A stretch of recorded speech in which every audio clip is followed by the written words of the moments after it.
Para seguirmos com a terceira edição do Saneia Rio, o principal evento do setor de saneamento do Rio de Janeiro, temos agora a nossa segunda mesa. Discussão dos desafios das concessões do saneamento no Rio de Janeiro. Convido para moderar a mesa o presidente regional da Associação Brasileira de Engenharia Sanitária e Ambiental no Rio de Janeiro, o senhor Renato Espírito Santo. Por favor, seja bem-vindo.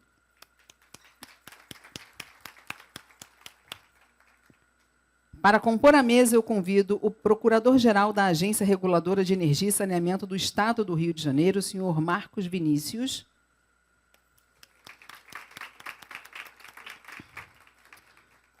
O membro do Comitê de Monitoramento das Concessões, Eduardo Figueiral. O presidente da Fundação Rio Águas, o Anderson dos Santos.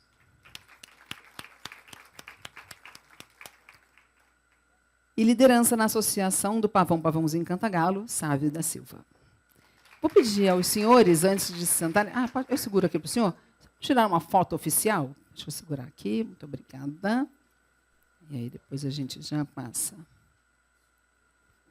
Ali, por favor, Sávio.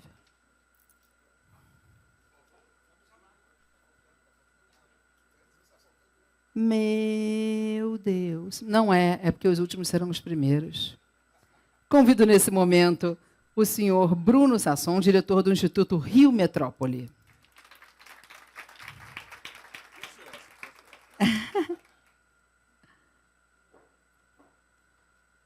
Deixa eu fazer um pedido, só vocês vierem um pouquinho para frente, que facilita ali para o fotógrafo. Isso. Pronto. Ótimo, por favor.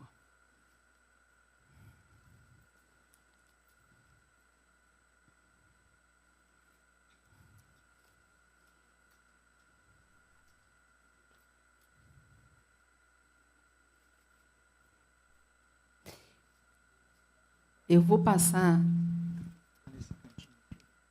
por favor, o microfone. Quando vocês forem usando, então, é só ir ligando aqui para que o som fique um pouquinho mais alto para todos. Tem um microfone aqui, tá?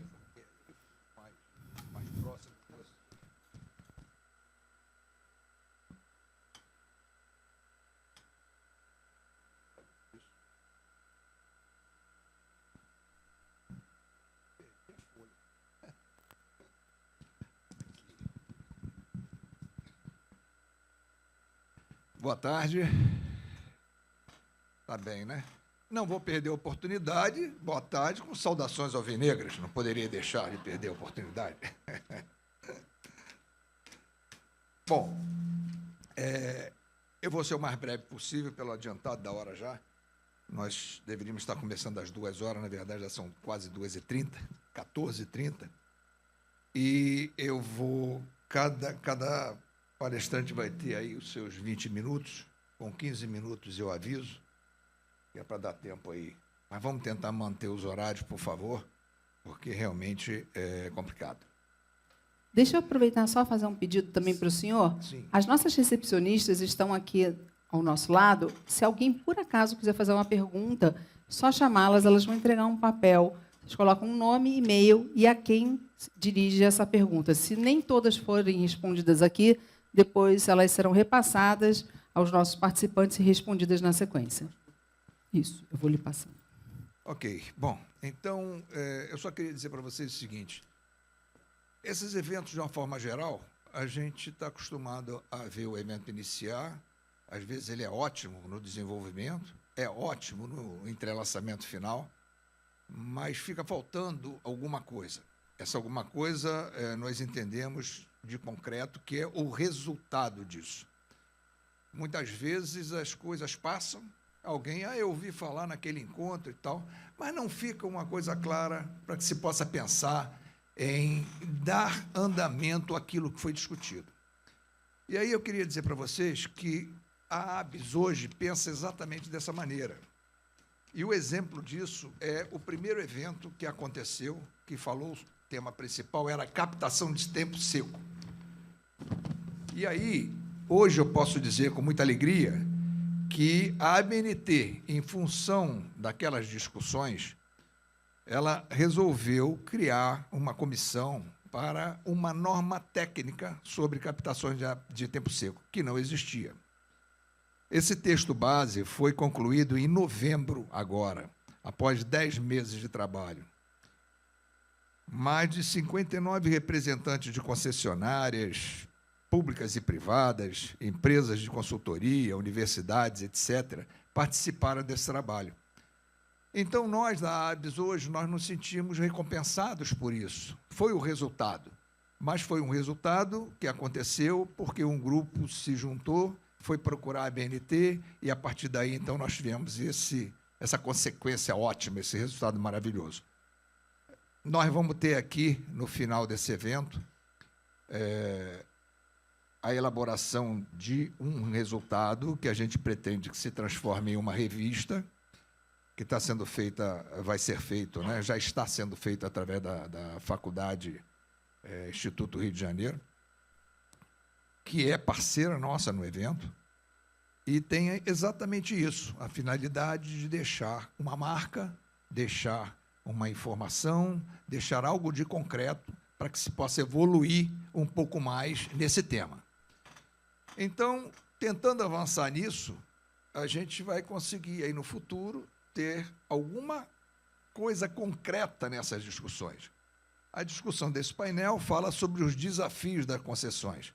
E a gente tem aqui uma composição bem eclética, né, que tem aqui opiniões sobre diversos aspectos, atores de diferentes seções da nossa sociedade, e acho que a gente vai conseguir avançar bastante com a posição de cada um sobre os desafios. Então, eu vou começar passando a palavra para doutor Eduardo.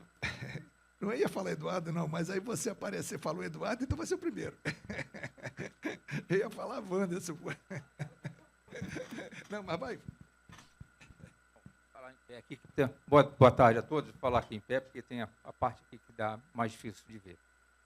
Eu vou falar um pouquinho sobre o Comitê de Monitoramento, para quem não conhece. Primeiro, agradecer o convite de estar aqui com vocês hoje, porque muito pouca gente sabe para que servem os comitês de monitoramento. É uma boa oportunidade de a gente, então, explicar um pouquinho sobre isso. Tá? Os comitês de monitoramento, para quem não conhece, são comitês contratuais. Os contratos de concessão constam nos contratos de concessão a participação da sociedade. Tá? E a participação da sociedade sob forma desses comitês de monitoramento. Como eles são formados? São formados por bloco a bloco, são 4 comitês de monitoramento, cada bloco tem o seu. Né? Eu presido o comitê do bloco 2, que é a área da Iguá, né? Da Barra da Tijuca, e, na verdade, eu represento a Câmara Comunitária da Barra. Para quem conhece a Barra da Tijuca lá, a Câmara Comunitária é uma entidade que é muito atuante na Barra, eu sou um dos diretores da Câmara. Né? Então, o que acontece ali? São características muito interessantes desse comitê de monitoramento, eles estão em formação. É um desafio muito interessante, porque esses comitês são totalmente voluntários e consultivos. Então, você imagina, numa sociedade como a do Brasil, e principalmente do Rio de Janeiro, se isso fosse nos Estados Unidos ou na Europa, esses comitês existem e funcionam muito bem. São comitês voluntários, não remunerados, onde a sociedade se representa lá e tal. O Brasil não está muito acostumado com esse tipo de coisa. Né? Então, nós temos ainda uma dificuldade muito grande de fazer com que esses comitês operem bem, porque tem interesses completamente diferentes dentro do próprio comitê, mas a gente tem conseguido, pouco a pouco, avançar, no caso do bloco 2, um pouco mais, porque é o menor bloco que tem, então é mais fácil de tratar, e tem a vantagem da Câmara Comunitária da Barra já estar há 30 e poucos anos trabalhando na Barra da Tijuca nessa área e em outras atividades também. Então, a gente tem um pouco mais de facilidade lá. Tá? E o que acontece? Quais são as dificuldades básicas que a gente tem? Ninguém está acostumado com esse tipo de comitê de monitoramento funcionando em nada. Então, o nosso setor público não está preparado para que a sociedade participe desse tipo de coisa sob forma de comitê. Isso é evidente, é uma coisa que a gente já enxerga claramente. Então, boa parte dos conflitos que a gente tem hoje, conflitos do bem, né, são justamente no sentido de construir essa relação entre o público e a sociedade. Por exemplo, vou dar só um exemplo básico aqui. Marcos está aqui na Genesa, a gente está sempre falando lá com a Genesa. todo o sistema de documentação pública está lá se referindo a um sistema SEI, que quem trabalha na área pública conhece. Só que, contratualmente, está estabelecida a regra de como se formar um comitê de monitoramento a partir de representantes da sociedade e não de funcionários públicos. Então, as entidades que representam a sociedade no comitê não têm relação nenhuma, obrigatoriamente, com a área pública. Então, ninguém conhece SEI. Então, não adianta nada, por exemplo, a gente pedir uma informação à Genesa, ela deve veja o SEI número tal. Eu sei? Eu não sei. Tenho a menor ideia do que eu sei. Tá certo? Então, essa é uma das grandes dificuldades. A Daniela está rindo, a gente tem falado sobre isso direto. Então, assim, existe um caminho a ser percorrido para que esse aprendizado entre relação da sociedade com a área pública seja construído de forma prática com resultado. Então, resumindo, é nesse instante que nós estamos nos comitês. Primeiro, com uma série de problemas, respostas que não vêm, perguntas que não vão, e assim, no sentido de aprender essa relação. Então, essa primeira coisa é como os comitês estão. Eles são formados por voluntários, não necessariamente agentes públicos, e representantes de entidades que se qualificaram para esse fim. Primeira coisa. Aí começa a relação da nossa prestação de serviço com a sociedade. Muita gente acha que o comitê é o saque das concessionárias, tá certo? Então, está faltando água na área tal, está faltando isso, a conta veio errada. Tudo bem, o monitoramento faz parte disso, mas não é isso. Na verdade, a fundamentação do comitê é fazer duas coisas, né? Uma coisa é monitorar a execução dos contratos, do ponto de vista da sociedade, né? E o outro, emitir a voz da sociedade para os contratos. Então, sendo um comitê consultivo, ele não é um comitê executivo, isso aqui é importante, é um comitê consultivo de voluntários. Então, ele tem toda uma dificuldade de fazer isso, normal. Por outro lado, o que a gente percebe? Existe na formação dos 4 comitês, tá? E aí quem tiver relacionamento com isso pode ajudar. Ele é representação da sociedade. É impressionante, eu venho de consultoria, tá? De empresa de consultoria, então eu monitoro essa parte de gestão de conhecimento, tudo mais e tal, por questões de profissionais minhas. Então é fácil de eu avaliar isso. Eu fico impressionado com a quantidade de conhecimentos na área de saneamento que existe nos comitês, através de representação de universidades, de entidades que trabalham lá. É impressionante. E também é impressionante a ineficiência da união desses conhecimentos para fazer alguma coisa boa. Tá? Então, acho que o grande desafio que a gente tem nos comitês e na relação dos comitês com as concessionárias é conseguir juntar esses esforços todos, primeiro dentro dos comitês, e depois juntar isso com as concessionárias, porque ela tem isso a custo zero. As concessionárias têm acesso a um grande conhecimento, inclusive da história da região onde ela está entrando nova, e não usa, ainda está numa fase de estou com um pouco de medo do que eu vou fazer com eles, o que eles vão cobrar da gente, todo mundo está numa fase assim, mas, na verdade, se a gente tiver inteligência de juntar esses conhecimentos, a soma de 2 mais 2 vai dar muito mais do que 4. Isso está muito claro, né? Então, essa é a linha dos comitês hoje. Imaturidade total, mas é uma boa semente, né? Não é saque, mas é a primeira geração dos comitês, que é essa que está ocorrendo hoje, ela vai realmente pagar o tributo de ser a geração que quebrou pedra, né? Então, a gente está passando dificuldades de regimento, dificuldades de burocracia, dificuldades de informações, mas tem uma turma de abnegados lá que está trabalhando. Então, por exemplo, no caso do bloco 2, que é mais fácil, a gente conseguiu chegar num consenso de criar 5 diretrizes, basicamente, do monitoramento, que, na verdade, são os 5 grandes processos que tem, que é você partir da água bruta ou água tratada da SEDAI, depois a distribuição disso, através das concessionárias, o esgotamento sanitário, o equilíbrio econômico e os projetos de expansão. Quer dizer, a gente chama que, se a gente conseguir trabalhar monitoramento nessas 5 vertentes, a gente tem o que a gente chama de monitoramento na palma da mão, né? O problema é que são 5 vertentes de voluntários, sem nenhum tipo de suporte financeiro, e existe um despreparo do governo do Estado também, que é o seguinte: você não ser remunerado é uma coisa, Agora, você não tem nenhuma estrutura de secretaria para fazer isso funcionar, é completamente outra. Quem criou esse comitê foi o próprio governo do Estado. Então, a Agenesa dá um suporte na realização das reuniões e tudo mais, perfeito. Mas, na hora que você define uma ação a ser feita nesses comitês, quem faz? Com que recurso? Quem faz isso funcionar? Então, pela falta dessa definição nas próprias concessões, os comitês sofrem outro tipo de dificuldade. Então, você tem a dificuldade interna, mais a dificuldade de realização, mas tem uma turma de abnegados lá que está corrigindo isso, tentando fazer as coisas funcionarem, né? Então, esse é o momento atual que nós estamos passando aqui. Existem hoje diversas frentes abertas nos comitês para que sejam... Por exemplo, uma coisa bastante simples, né? Se a gente quer ter o entendimento, se a gente quer ter monitoramento dos contratos de concessão, a gente entende que tem que vir de trás para frente. Basta ver a qualidade da água da lagoa, lá na Barra da Tijuca, por exemplo, e aí você vem, o resto é causa, né? Quem contribui para aquilo ali, são várias contribuições, e você vem fazendo. Então, um dos primeiros monitoramentos que a gente pretende levar à frente é o da qualidade da água, é a saída, é o fim. Porque, a partir dele, você vem desdobrando para trás, né? E é muito difícil chegar nos indicadores, chegar nos valores corretos, mas esse é o trabalho do monitoramento da sociedade, é levar aquilo que interessa para nós, para dentro dos contratos.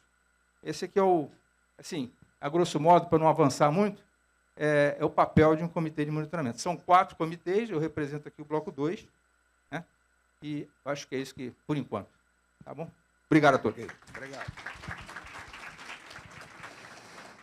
Obrigado, Eduardo. Eu tentaria resumir em poucas palavras, talvez, não sei se eu vou ser feliz, mas os comitês hoje têm como desafio principal se solidificar e se fortalecer para poder desempenhar os trabalhos. Talvez seja esse o maior desafio?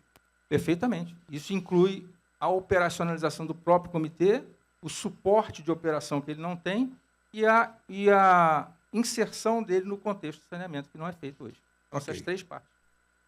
Então, eu vou fazer o seguinte, eu ia começar com o Wanderson vai esperar mais um pouquinho, porque eu vou aproveitar essa fala do Eduardo e esses problemas dos comitês e ver se o doutor Marcos Vinícius poderia entrar nesse processo. E também lembrando de não esquecer sobre aquele assunto que o secretário Nicola comentou de manhã, você chegou a...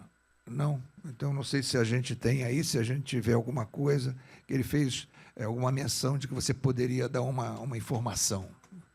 Tá? Mas aí eu não tenho de cabeça o assunto certo. À vontade.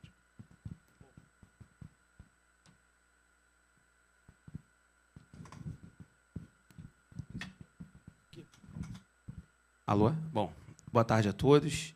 Primeiramente, é um prazer estar aqui, mais um ano no Saneia Rio, participando aqui dos debates e aprendendo um pouco mais sobre saneamento.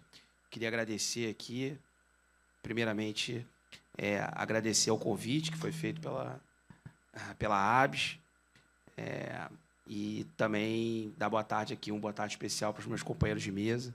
Muitos deles a gente já está acostumado a nos reunir, a debater temas, enfim. Às vezes concordar, às vezes discordar, faz parte do processo, mas é um prazer estar aqui trocando algumas ideias sobre esse tema. Enfim, falar um pouco sobre desafios do saneamento. Os desafios são tantos que é possível a gente abordar esse tema sobre diversos prismas, né? Eu sou um advogado, prioritariamente um advogado, embora sou procurador de Estado de carreira, mas enfim, meu ofício é advogar. Enfim, mas embora me interesse por outras áreas, então qualquer olhar que eu tenha é um olhar que tem esse viés de quem está olhando os contratos e esse projeto de concessão, porque eu acho que mais do que um contrato de concessão, é um projeto de concessão, uma nova forma de olhar o saneamento no Estado. Foi isso que foi gestado com o processo de desestatização da SEDAI, que levou ao leilão dos 4 blocos que hoje estão em operação por operadores privados aqui no Estado do Rio de Janeiro. Mas eu vou propor aqui, vou me arriscar um pouquinho, enfim, mantendo esse olhar enviesado de um advogado, vou tentar dividir em 3 grandes aspectos os desafios e que se tocam com o direito, mas, enfim, não são necessariamente desafios jurídicos que eu acho que esse contrato tem. E acho que ele tem um grande desafio social, e acho que nesse ponto, mais do que falar qualquer coisa, seria importante a gente ouvir. E acho que a gente tem aqui um representante de pessoas que, diferentemente da maioria das pessoas que estão aqui, que vivem o saneamento ou a falta de saneamento de uma forma muito diferente da que eu vivi a minha vida toda, e acho que boa parte das pessoas que estão aqui viveu também. Então, acho que tem um desafio social relevante, que eu acho que é o principal objetivo que esse projeto de concessão veio endereçar. Eu acho que tem um desafio técnico óbvio, que a gente vai falar um pouquinho, que, infelizmente, a gente tem visto no noticiário recentemente problemas relacionados a esses desafios técnicos, inclusive fatalidades, o que é lamentável, mas, infelizmente, não foi a primeira vez que isso aconteceu em matéria de saneamento. E também os desafios econômicos, que o contrato de concessão, a gestão desse contrato de concessão necessariamente traz, ou desse projeto, como eu prefiro dizer, esse projeto de concessão e esse projeto para o saneamento do Estado do Rio de Janeiro, ele importa. Falando um pouco dos desafios sociais, eu acho que a modelagem contratual, e aí o direito se toca, conversa diretamente com esse aspecto social, ela veio sobre, no que diz respeito a isso, no âmbito do Estado, de maneira bastante clara, privilegiar alguns aspectos. Primeiro, já foi dito aqui pelo representante do Comitê de Monitoramento do Bloco 2, é o controle social sobre a execução desse projeto de saneamento. E o contrato, de maneira não inovadora em matéria de concessões de maneira geral, mas acho que inovadora no que diz respeito ao saneamento do Rio de Janeiro, criou um órgão, um conjunto de órgãos, um para cada bloco, extremamente relevante, que tem um papel de ser o olhar da sociedade sobre esse projeto de saneamento, esse projeto de olhar o saneamento no Rio de Janeiro e fazer esse controle social, ser a voz da sociedade. A gente entende, Eduardo, os desafios que existem na implementação do Comitê de Monitoramento. De fato, foi pensado um instrumento que é belíssimo, mas talvez tenha faltado pensar melhor nos instrumentos para que esse comitê e esse monitoramento seja mais efetivo do que ele, na verdade, é. A gente está, nesse momento, construindo para ver como é que a gente resolve esse impasse e faz com que o comitê possa ter uma efetividade ainda maior e um impacto maior na realidade do contrato. Eu acho que esse é o momento atual, como ele falou, de fato. A gente tem conversado, acho que a Genersa tem colaborado, mas nem tudo a Genersa pode sozinha resolver. Tem problemas orçamentários que afetam, inclusive, a Genersa hoje. Então, a gente tem também as nossas limitações. Então, acho que tem esse aspecto de controle da sociedade sobre a gestão do contrato. E tem um outro aspecto fundamental, que é o impacto social que esse projeto de saneamento busca fazer na realidade do Rio de Janeiro, que é expandir a realidade do saneamento, especialmente da coleta e tratamento de esgoto no nosso estado, que ainda é uma realidade muito difícil. E trazer mais pessoas para esse sistema dentro de um modelo de subsídio cruzado, que é o modelo prioritário desse contrato de concessão. Então, a gente está discutindo agora a entrada em vigor, a partir da semana que vem, de uma lei federal que trata de tarifa social, mas mesmo antes do processo de estatização da SEDAI, já havia previsão da tarifa social no âmbito do Estado do Rio de Janeiro, e o contrato, acho que aprofundou e criou incentivos para que essa tarifa social fosse expandida, e a notícia que nós temos, através, inclusive, dos processos que chegam para analisar reequilíbrios econômico-financeiros decorrentes disso, é que esse projeto de levar saneamento para pessoas através da tarifa social tem expandido bastante em todos os blocos, o que é louvável dentro do que foi pensado inicialmente para esse contrato. Portanto, o desafio agora é a gente conseguir compatibilizar a inclusão dessas pessoas com atendimento adequado e com uma tarifa igualmente módica para os demais participantes do sistema. E aí isso leva ao segundo desafio que eu gostaria de falar, que é o desafio financeiro. Esse projeto de saneamento é um projeto que, para que ele fique de pé, ele atraiu investimentos bastante relevantes para o Estado do Rio de Janeiro. Se a gente somar o valor das outorgas, que foram pagas pelos 4 blocos para terem a exclusividade de explorarem o serviço de saneamento básico no Estado, mais o valor que essas que esses grupos, né, se comprometeram a investir no estado do Rio de Janeiro nos próximos 50 anos, a gente chega a algo muito próximo de 50 bilhões de reais. Então, é muito dinheiro. Foi, inclusive, por essa razão que houve a necessidade de se chamar atores privados para participarem desse processo. O volume de investimentos necessários para a gente chegar nas metas definidas no novo Marco Legal de Saneamento são bastante grandes e o Estado teria dificuldade sozinho levantar e alavancar esses investimentos através da sua empresa ou da sua empresa estatal, né, de prestação de serviço de saneamento básico, que é a SEDAI. Então, houve a necessidade de se pensar numa modelagem que levasse em consideração a necessidade de se atingir essas metas e o volume de dinheiro que é necessário para você poder levar saneamento a cada uma dessas pessoas que precisam estar incluídas no sistema até 2033. E dentro de um modelo capitalista, assim, os operadores privados, eles são empresas privadas que têm acionistas, têm expectativa de lucro e, para isso, vieram ancoradas num contrato que deve ser respeitado e cuja regulação cabe à agência reguladora, a Genersa, que é o órgão ao qual eu pertenço hoje, né, atuo como procurador-geral nesse momento, e que tem a responsabilidade maior de garantir segurança jurídica para esses investimentos que vieram para o Estado do Rio de Janeiro. Então, aliado a essa questão social, aliado à necessidade de ter um olhar da sociedade sobre o cumprimento das metas e os cumprimentos dos termos contratuais, aliado à necessidade de incluir as pessoas que mais precisam e que sempre foram excluídas desse processo o processo de pertencer efetivamente a esse serviço de saneamento básico, né, ter acesso à água tratada e coleta e tratamento de esgoto, seria essas pessoas no contrato. A gente tem que fazer isso tudo e também garantindo segurança jurídica aos investimentos, né, até como uma forma de mostrar a seriedade do projeto, que foi muito sério, de fato, desde a sua concepção, mas que não basta que ele tenha sido sério no momento da sua concepção, no momento do leilão, que foi e ainda é o maior projeto de infraestrutura do mundo, né, foi naquele ano e acho que continua sendo. É importante que também agora, no momento da execução do contrato, haja essa mesma seriedade. Esse é o desafio maior da Genersa, é para isso que a gente acorda todo dia e trabalha para que isso aconteça.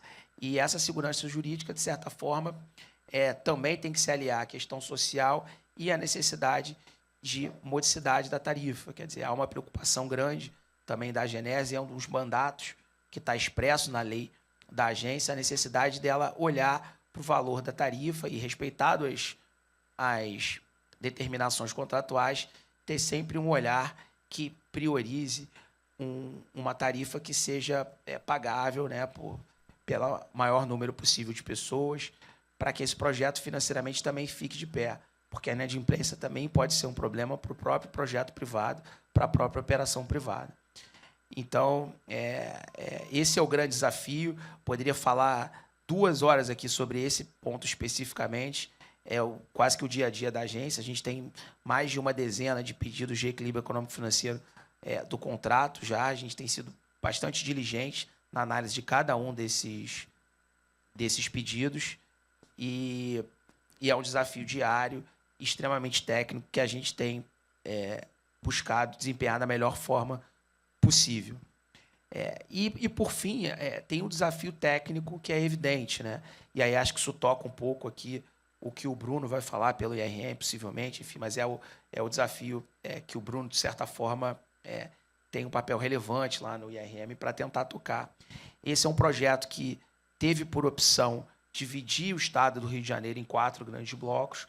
Portanto, a gente tem um sistema de compartilhamento de infraestrutura que permite ganho de escala, que permitiu que o risco fosse diluído entre 4 operações, o que possivelmente tornou o leilão muito mais atrativo do que ele seria do que esse risco ficasse concentrado num único operador, mas que traz desafios evidentes para a gestão do sistema, né? A necessidade de um monitoramento aí não social, mas técnico, que cabe, entre outros órgãos, ao IRM, né, que é o CCO definitivo, que vai ser instalado em breve. Vamos resolver esse problema, Bruno, o mais rápido possível.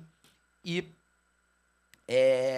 permite que esse compartilhamento se dê de forma adequada, imparcial, enfim, com respeito à regra do jogo, e o papel de cada um dos players que atuam nesse serviço no Rio de Janeiro, cada um dos 4 blocos, dentro das suas respectivas territorialidades.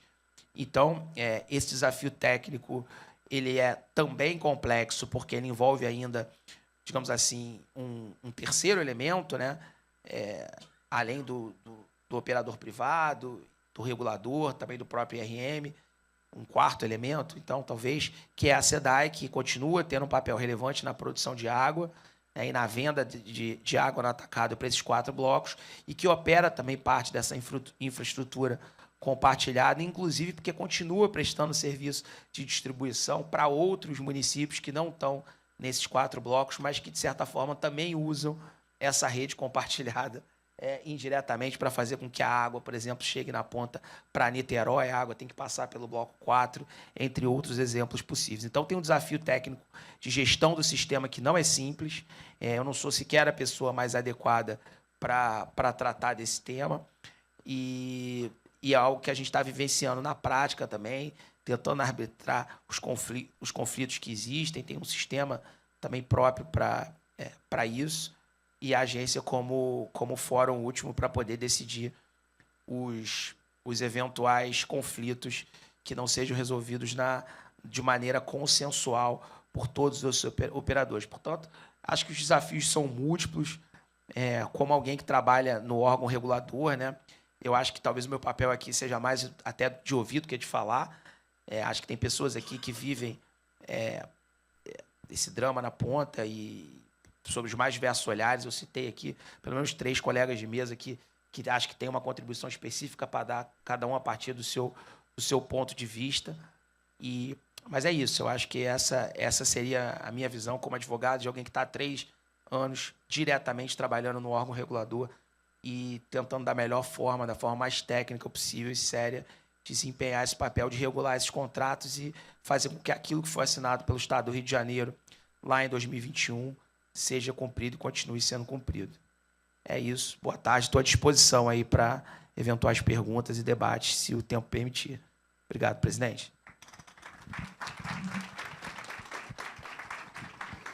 Obrigado, doutor Marcos. Eu acho que você foi feliz aí na sua fala, quando coloca claramente os desafios.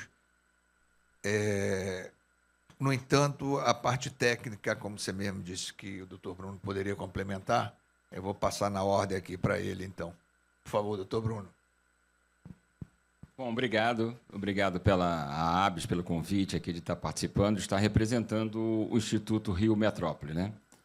Me causa só um pouco de preocupação, porque eu fui o último a ser chamado aqui, e eu torço pelo Fluminense. E aí eu fiquei pensando, será que eu sou o último que o meu time vai ser rebaixado? Espero que não. Então, assim, eu já fiquei preocupado. Mas olha, agora que vou voltar aqui para dizer o seguinte, É. agora eu entendi. Eu sou Flamengo, mas o meu time não vai fazer isso com o seu, fica tranquilo. Não, já é uma garantia, meu coração agora fica mais tranquilo. Então, por isso, eu vou ficar em pé. Então, agora eu vou ficar mais tranquilo. Então, agora que já me relaxaram, eu vou ficar em pé aqui um pouquinho com vocês. Bom, eu sou o Bruno, eu sou servidor do Estado, eu sou engenheiro e estou como diretor de saneamento do Instituto Rio Metrópole. Eu não sei se alguns de vocês conhecem, todos conhecem. O Instituto Rio Metrópole ele foi criado pela Lei Complementar 184 de 2018, que realizou a última criação da região metropolitana do Rio de Janeiro com seus 22 municípios. Então, essa estrutura tem um conselho deliberativo, foi criado pela lei, que é composto pelo governador do Estado e os 22 prefeitos. Além disso, temos um conselho consultivo, representando as diversas entidades, sociedade civil, e temos o Instituto Rio Metrópole, que é o órgão executivo desse conselho deliberativo. E, no contrato de concessão, coube ao IRM o papel de neutralidade. Por que ele tem esse papel de neutralidade? Dentro do contrato de concessão, temos 2 neutralidades, a Genersa e o IRM. Porque o IRM representa os municípios que são os titulares do serviço. Bom, com essa função, o contrato de concessão ele foi muito feliz nesse ponto da governança. Então, a governança ela é difícil, é o desafio? Então, o primeiro ponto que eu coloco para você desse contrato de concessão é a governança. Por que é a governança? Porque não tem outro contrato de concessão que tenha essa estrutura que tem o do Rio de Janeiro no sistema multiagência. Bruno, o que é esse sistema multiagência? Olha, nós temos um órgão, uma empresa que fornece água, que é a SEDAI. Você tem as 4 concessionárias de um lado, né? Você tem o IRM com uma posição neutra entre esses entes que têm visões diferentes, estratégias diferentes. Então, não é fácil lidar com isso no dia a dia. Não, não é fácil. Nesse tempo todo, a gente está construindo. E a gente tem lutado diariamente, junto com a Genersa, para a gente manter essa governança. E as empresas também, as concessionárias, já viram que, para essa concessão ir para frente, ter o sucesso que a gente tem certeza que vai ter, essa governança é primordial. Para isso, o IRM ele realizou junto, inclusive, contratou uma empresa, fizemos um projeto de engenharia, em que nós vamos fazer a gestão do sistema de fornecimento de água, o sistema de macroadução. Para esse sistema, para a gente monitorar esse sistema e com neutralidade, para poder informar mensalmente à Genersa o que foi produzido de água, nas suas vazões, e a qualidade da água que foi fornecida, nós montamos um projeto que tem 120 pontos espalhados no sistema de macroadução, composto de elementos primários e secundários, com seus macromedidores, medindo vazão, temperatura, pressão, que vão permitir, além desses dados todos que eu falei, fazer o balanço de massa desse sistema para realizar as perdas. Eu queria fazer também aqui uma homenagem ao meu amigo Firmino. Toda vez que eu estou indo a algum lugar, eu estou fazendo homenagem a ele, não sendo piegas, mas o Firmino também foi diretor de saneamento lá na Câmara Metropolitana, que fez a percussão do Instituto Rio Metrópole. E se temos hoje, no contrato de concessão, a etapa toda do cinturão de tempo seco, do coletor de tempo seco, devemos agradecer a ele. Tá? Eu queria pedir uma salva de palmas para ele, porque ele merece. Não estou fazendo programa de auditório, não, mas homenagens são devidas, elas devem ser prestadas. Minha gratidão de ter trabalhado com você e ter aprendido com você. Né? Então, dentro desse nosso sistema, ele vai permitir que a gente faça uma neutralidade. O que eu vou fazer? Como é que eu vou fazer? Vão estar lá esses 120 pontos espalhados no sistema de macroadução. Ele tem a garantia da gente estar medindo a vazão, todos os dados com telemetria, tá certo? Qualidade da água. A gente vai garantir que esses dados sejam confiáveis. Bruno, como é que eu mantenho esses dados confiáveis? Todos os equipamentos, os macromedidores, as válvulas, todas são certificadas e vão ser aferidas.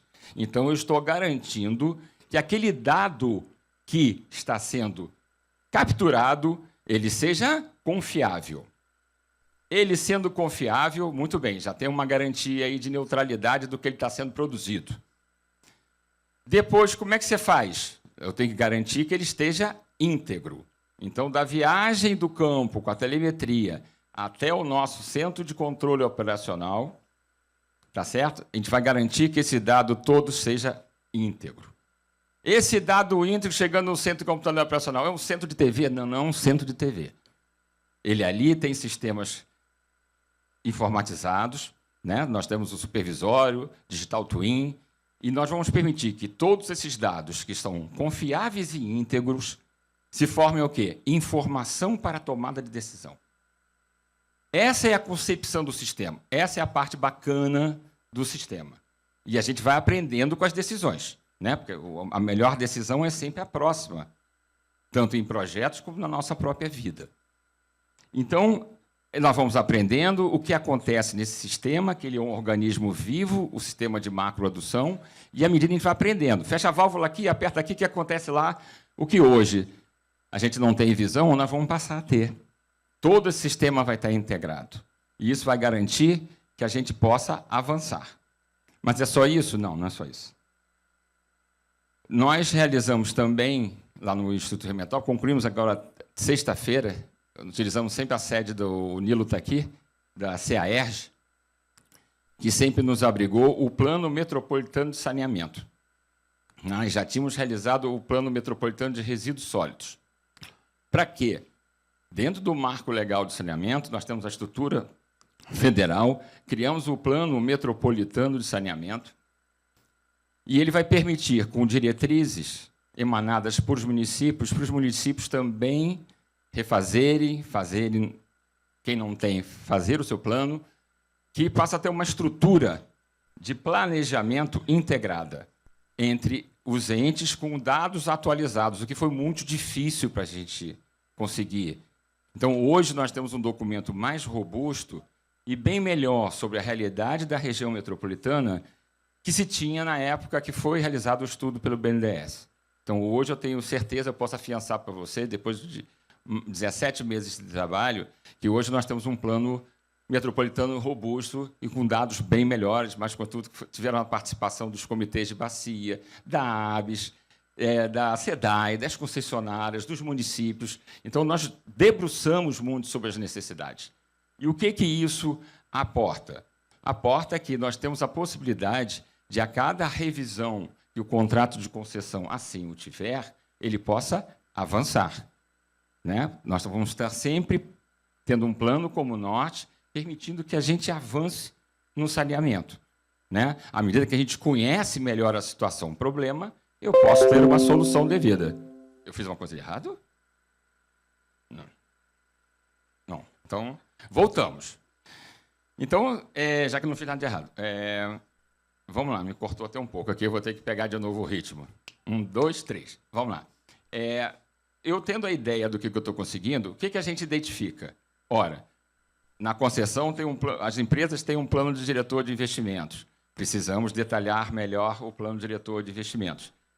Precisamos apoiar melhor os comitês de monitoramento. Sim, precisamos. Precisamos melhorar a maneira como nós vamos informar para a sociedade os avanços ou não avanços da concessão, de uma maneira em que a pessoa leiga possa entender, ao acessar o site da Genersa, acessar o site das empresas, que isso fique muito claro e transparente. Aí nós nos apropriamos do nosso destino. À medida que todos nós entendemos, a gente passa a dialogar, passa a discutir e contribuir. Então, a gente consegue isso. Revisão da tarifa social, que nós temos que adequar também o nosso decreto ao decreto federal, isso é uma coisa importante. Precisamos capacitar os municípios também a fornecer as informações adequadas no saneamento. Como foi falado hoje de manhã aqui, os municípios em nenhum momento perdem a sua função de titulares do serviço, eles têm que continuar tratando do que é seu. Por isso que é importante a revisão dos planos municipais de saneamento. Nós estamos, com isso, criando uma massa crítica para que a gente possa continuar. Não é aqui, eu queria até fazer uma consideração aqui que eu acho sempre importante. Tudo na vida, nós vamos dando um passo depois do outro, e tudo é cumulativo. Né? Os cabelos brancos, né, que eu já tenho, todos nós já temos aqui, nós vamos envelhecendo, traz para nós uma maturidade das lições aprendidas do passado. O saneamento não vai fugir disso, né? Mas a gente não precisa bater só. Alguma coisa foi feita, e não foi. A primeira estação, de saneamento das Américas está lá no CAERJ, não é? Né, Nilo? Está lá, a gente pode visitar. Foi aqui, não é em qualquer lugar, foi aqui. Eu tenho muito orgulho da SEDAI, não sou engenheiro da SEDAI. Eu tenho muito orgulho de quem trabalha na SEDAI. Eu tenho orgulho de quem trabalhou também no PDBG, temos críticas, muitas. Mas foi feita alguma coisa. Depois não veio o PSANT, também trabalhou. Agora não tem um contrato de concessão? Tem. Vamos avançando. A Praia do Flamengo, a Lagoa, já estamos avançando. A Lagoa de Araruama já está avançando. Mas eu só gosto de separador absoluto. Não, cara, vamos por partes. Vamos somar. Se fosse fácil, desculpa, num dia de hoje chuvoso, não estaria a quantidade de pessoas aqui que estão lutando para melhorar alguma coisa. Não tem ninguém aqui à toa. Todo mundo quer avançar. Todo mundo acredita, senão não estaria aqui. Perder tempo. Né? O tempo é precioso na nossa vida. Né? Nós temos família, temos tudo, e a gente tem que viver. Então, o que eu estou trazendo para vocês, temos grandes desafios, sim, mas temos oportunidade. Vamos melhorar o apoio aos comitês, ouvir muito mais a sociedade, que as comunidades tenham o seu... A gente está lutando no plano também para que as comunidades tenham acesso igual, nos seus indicadores e metas, igual ao resto dos outros componentes do bloco, das outras áreas. Então, isso são avanços. A gente tem que lutar pelos avanços, sim, temos que lutar. Aí a gente vai avançar sempre. Na próxima revisão é sempre próxima, sempre é melhor. E é assim na nossa vida. Eu conclamo vocês a participar. Só reclamar não dá. Vamos reclamar participando. Né? Então, vamos participar. Quando tiver audiência, vamos participar. Quando tiver planos, vamos participar. Nos comitês, vamos participar, trazer a comunidade, que é só assim. Esse saneamento é nosso, é a nossa vida, gente. São nossos filhos, netos. É aqui que a gente vive, é a sociedade que a gente vive. A gente não pode largar de mão. E não é só água e esgoto, os resíduos sólidos também. Nossos rios precisam. Da onde a gente está tirando água, da onde? Né? Então, assim, é muito importante tratar tudo como um ser vivo e que nós temos responsabilidade. Cada um de nós, com o seu CPFzinho, é responsável, sim. Vamos assumir a nossa parte. E é isso que eu estou chamando vocês aqui. Vamos juntos. Obrigado, gente.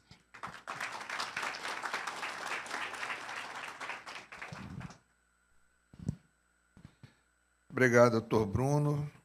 Eu diria que a Genersa e o IRM têm uma ação complementar e que é muito importante esse entrelaçamento, né?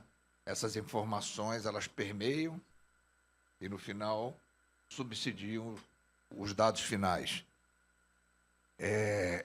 É um baita desafio, porque são dois setores separados que trabalham em prol do mesmo resultado. Mas é um baita desafio. Eu vou passar a palavra agora ao de propósito. Tá? Gente, primeiramente vou aproveitar aqui também do espaço em pé aqui, para eu estou com a minha água aqui também do espaço em pé aqui, para eu estou com a minha água aqui. Essa noite eu não me senti muito bem, então vocês me desculpem já de início. Queria agradecer o convite, em especial à direção da ABS, né, pela oportunidade, mais uma vez, de estar aqui nesse evento, discutindo esse tema tão importante, não só para a cidade, para o Estado, para o nosso país. Né? Então, uma coisa que é muito bacana, é muito bacana, né, com toda essa discussão, como toda essa discussão voltou para a agenda da cidade, do país, né, de um tema extremamente importante para o desenvolvimento, né, para a saúde, né, para tudo, e como que a gente, né, deixou esse tema tão abandonado por tanto tempo, não só na nossa cidade, mas no nosso país. Então, eu acho que isso já foi um ganho, né, muito grande a gente estar aqui nesse terceiro evento, né, discutindo esse tema. Bem, hoje eu presido a Fundação Rio Águas, né, para quem não conhece, a Fundação Rio Águas é uma fundação ligada à Secretaria de Infraestrutura da Prefeitura da cidade do Rio de Janeiro. Né, a gente nasce lá em 98, através de uma lei, primeiramente para cuidar das enchentes, das inundações, dos riscos hidrológicos da cidade. Para quem é um pouquinho mais velho, aí vai lembrar que em 96 a gente teve uma chuva muito intensa na região de Jacarepaguá. Vejo o Ícaro ali, deve lembrar, né, onde a gente teve muitas perdas, né, naquele momento. Né, foi um evento absolutamente catastrófico naquela região. E, naquele momento, as lideranças, a sociedade, né, os políticos também, entenderam que seria importante ter um órgão dedicado à questão dos riscos hidrológicos, porque já existia a Fundação GeoRio, que é uma fundação que cuida toda a parte do risco geológico e geotécnico na cidade, e assim a gente nasce com esse papel inicial, né, com essa missão, né, difícil, de cuidar aqui do sistema de drenagem e manejo de águas pluviais da cidade. E a gente vem trabalhando desde 98 nessa linha também.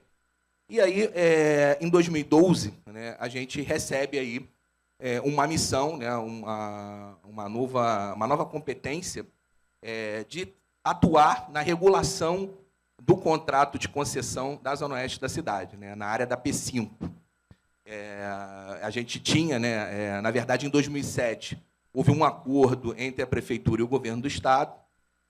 A Prefeitura tinha algumas ações na área de esgotamento sanitário, também pela Rio Águas, em algumas áreas da cidade, especialmente na região do Recreio e Vargens. E, naquele momento, se fez um acordo em que disse basicamente o seguinte: Prefeitura, você atua no esgotamento sanitário da área da P5, né, na área de planejamento 5, que vai de Deodoro até Guaratiba, e nas áreas de favela, o Estado, através da SEDAI, atua em todas as outras áreas, e assim foi feito esse acordo. E a gente assume, né, toda essa área da P5 com alguma infraestrutura e começa a operar isso através de contratos, enfim.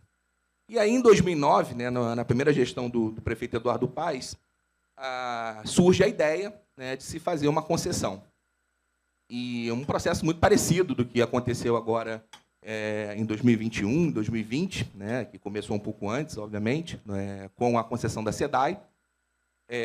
Né, todo o trabalho de modelagem econômica financeira, desenvolvimento dos projetos, né, para que desse suporte a todos esses estudos.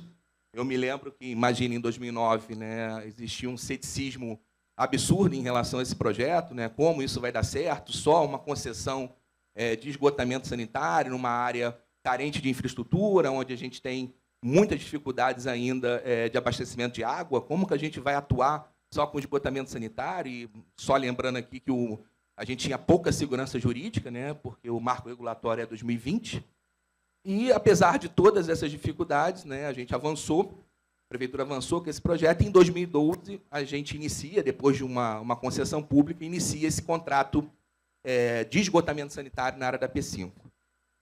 Bem, então a gente tem aí 14 anos dessa experiência de regulação, né, regulatória. A gente atua, mesmo não sendo oficialmente uma agência reguladora, a gente tem ali a diretoria de saneamento dentro da Fundação Rio Águas, que atua como ente regulador, né, hoje da Zona Oeste Mais, que é a concessionária daquela região, e a gente vem fazendo esse trabalho, esse árduo trabalho, desde 2012.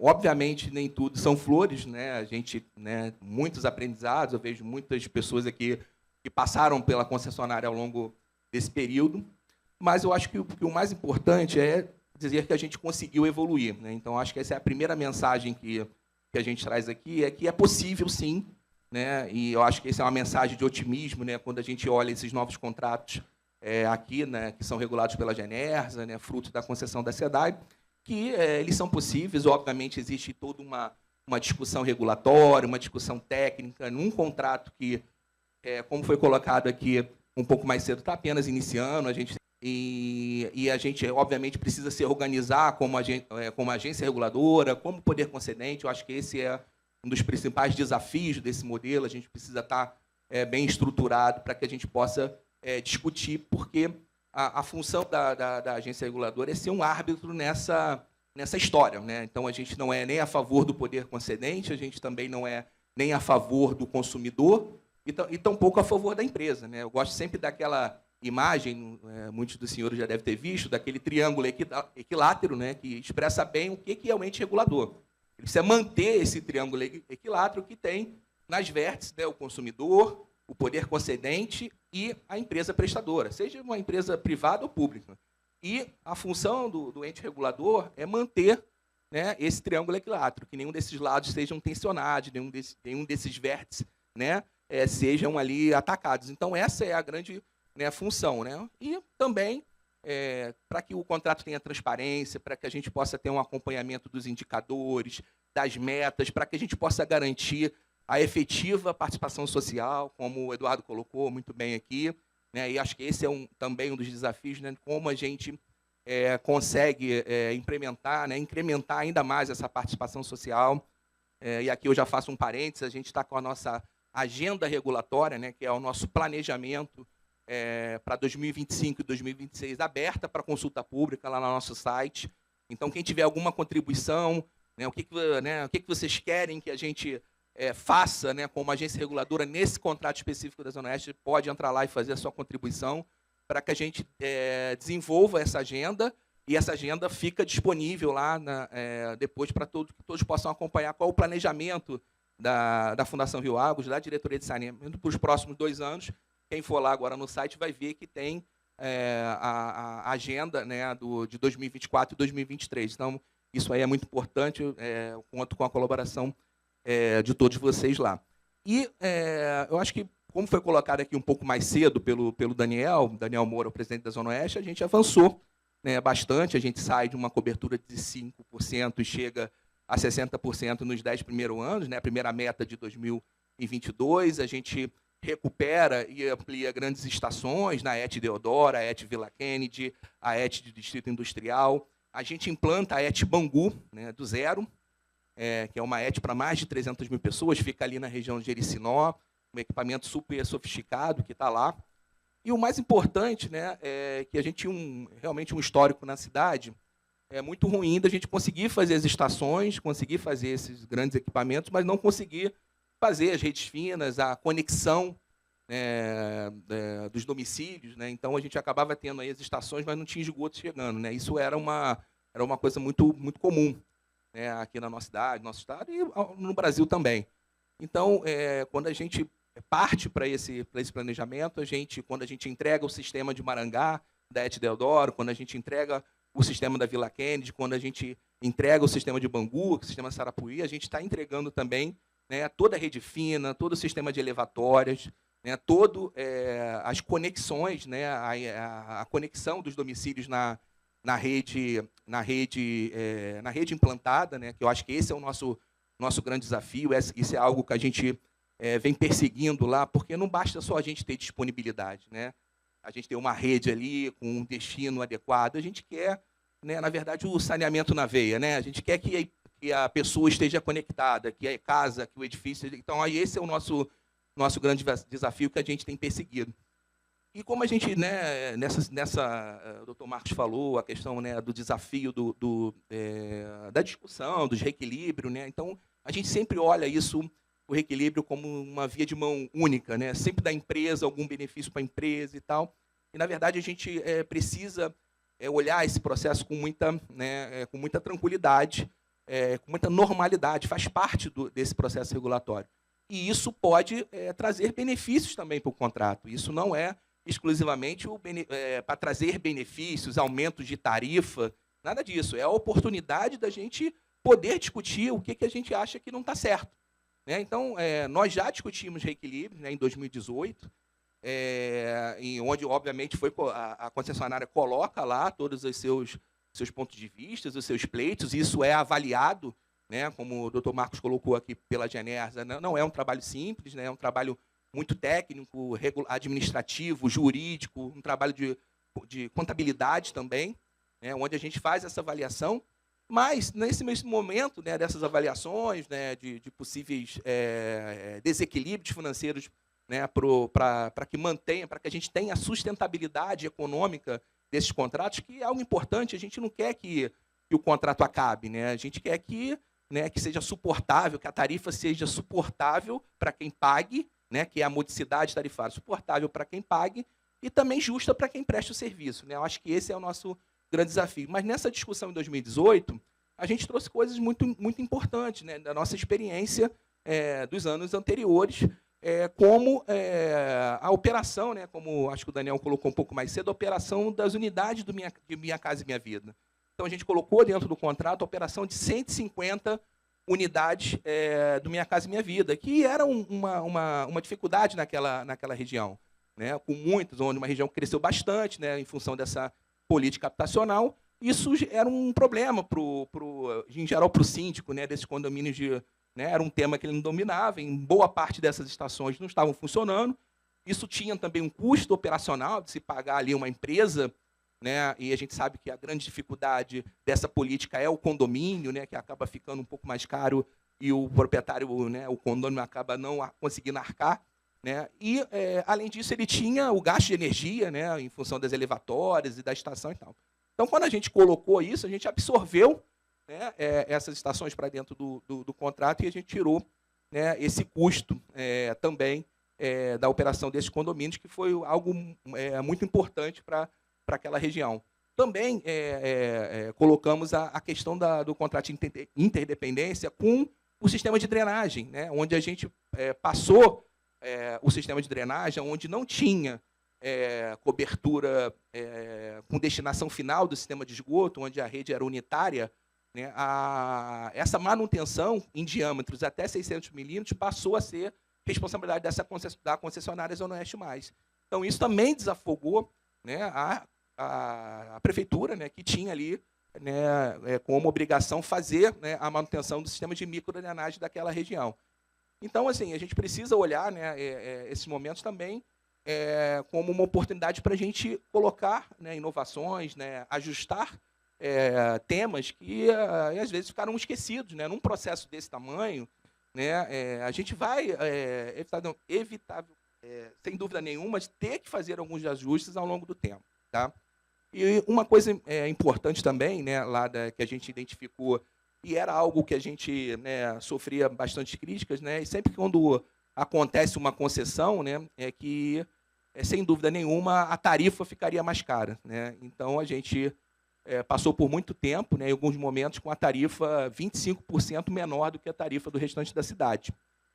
Obviamente, isso tem uma variação, os contratos têm aniversários diferentes, tal, mas, né, aquela descolar de uma forma absurda, né, que o privado elevaria absurdamente as contas, né, como acontece, né, como era colocado, né, porque naquele momento a gente estava em uma discussão entre uma concessão e a SEDAI, que ainda era pública, estatal, né, que prestava o serviço nas outras localidades, né? Então, isso não aconteceu nesses 10 anos. Então, a gente já tivemos algum índice de tarifa social de quase 30% das matrículas, né, daquela região, e algo muito importante, eu acho que a tarifa social, como o doutor Marcos colocou aqui, eu acho que é o grande desafio, né, numa cidade onde a gente tem aí 25% ou 30% de pessoas morando em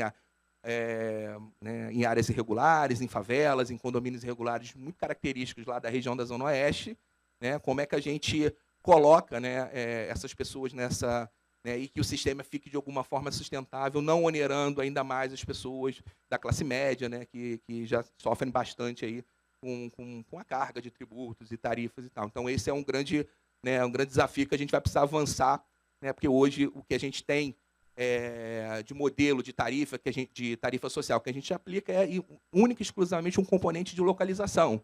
A pessoa mora numa região, numa área de especial interesse, mora num loteamento, num loteamento financiado pelo antigo BNDH, ou por Minha Casa Minha Vida e tal, ela tem direito. Não existe um componente de renda em nenhum cruzamento com o CAD único, enfim. Então, isso vai ser, eu acho que, um grande desafio para a gente discutir.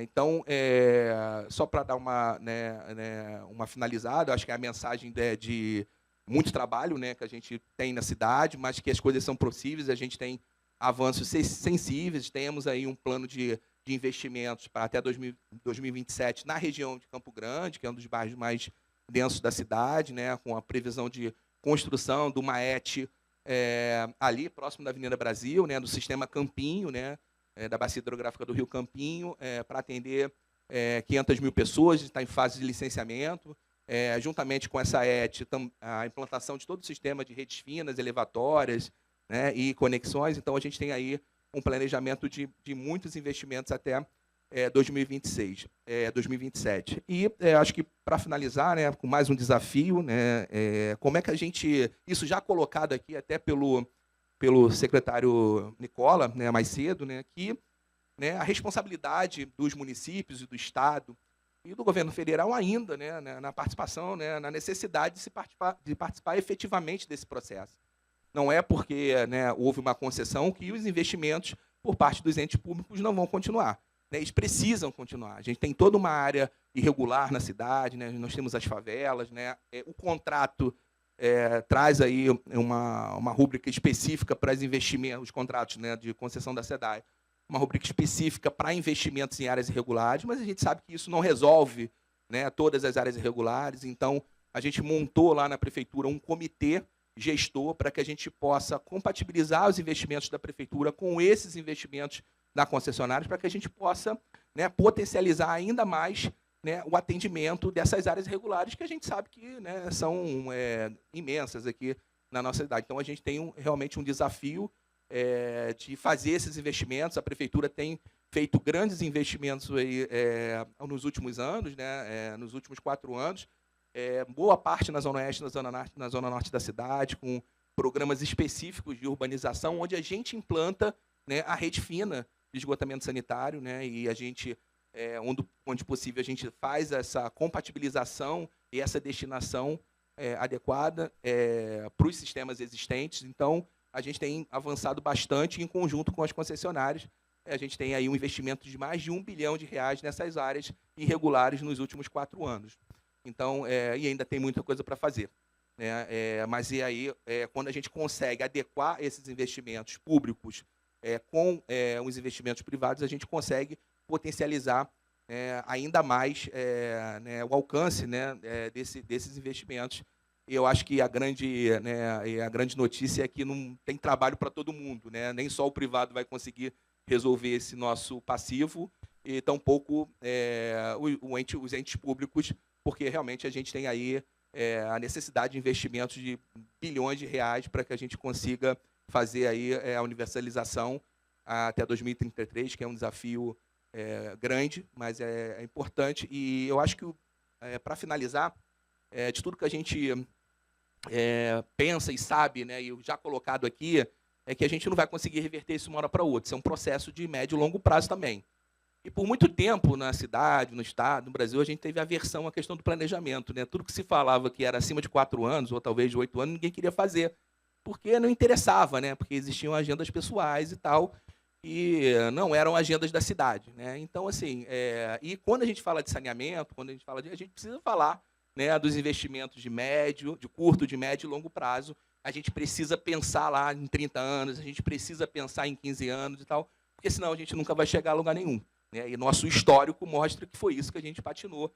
E eu acho que uma das coisas que a gente, né, eu brinco, né? Poxa, você está reclamando, é tão bom, porque você está olhando aqui o planejamento. Você sabe, não vou chegar aqui agora, mas daqui a 5 anos eu vou chegar, me cobra, né? Isso ficou de alguma forma muito clara, e a gente precisa se acostumar com esse planejamento para que, se a gente realmente quer chegar num cenário diferente em 2033. Tá bom, gente? Obrigado, hein?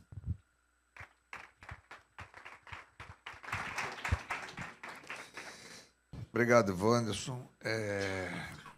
A gente ouviu aqui a posição dos comitês, seus desafios, ouvimos a Genersa, ouvimos o RM, na pessoa dos seus representantes, seus diretores, numa concessão de 3 anos.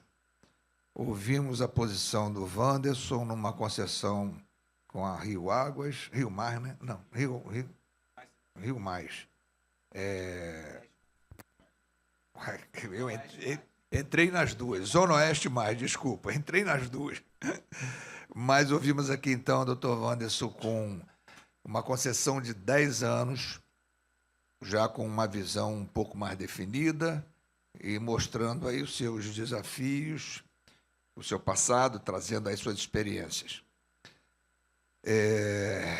Acho que o Sávio está aí cheio de informação,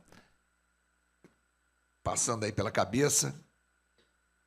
O importante, a meu ver, para a comunidade, com todos os desafios, com todas as apostas, com todos os projetos, com todos os planejamentos, mas as comunidades querem, como já foi dito aqui de manhã, acho que foi até pelo Nicola mesmo, água em quantidade e qualidade, esgoto na porta coletado e levado para longe, não ter problema de enchente, o lixo coletado, e tudo isso é um preço razoável, né?